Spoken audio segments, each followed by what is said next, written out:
Les deux premiers débits binaires qu'on a trouvés, ils sont en fonction de deux paramètres, du spreading factor et de la bande passante. Ces deux paramètres, eh bien c'est ce que nous allons devoir configurer dans un device LoRa pour le faire fonctionner. Et en fonction de ces deux paramètres, eh bien on trouve un débit binaire. En fait, il y a un paramètre supplémentaire qui va influencer le débit. Et ce paramètre supplémentaire, c'est ce qu'on appelle le coding rate. Le coding rate, qu'est-ce que c'est et comment est-ce qu'il va influencer le débit? Eh bien, on dit que si on prend un coding rate, par exemple, de 4 sur 5, à chaque fois qu'on émet 4 bits, eh bien, on va en fait en émettre 5. Si on prend un coding rate de 4 sur 8, eh bien, à chaque fois qu'on va émettre 4 bits, en réalité, on va en émettre 8.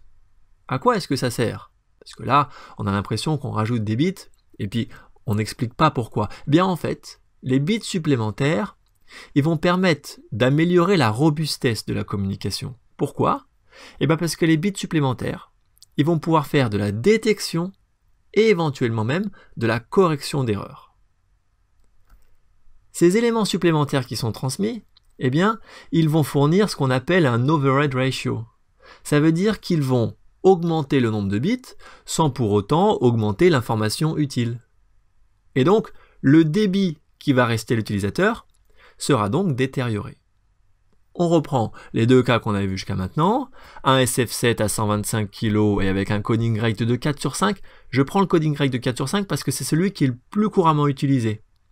Donc, je prends le cas le moins critique.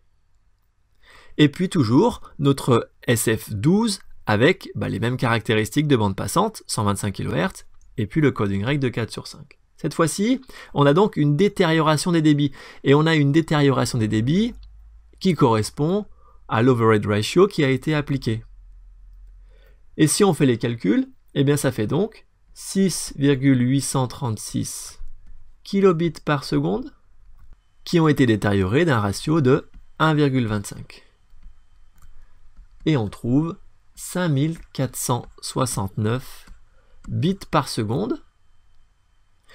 On trouve 293 bits par seconde en ce qui concerne le SF12, ce qui a sensiblement réduit le débit.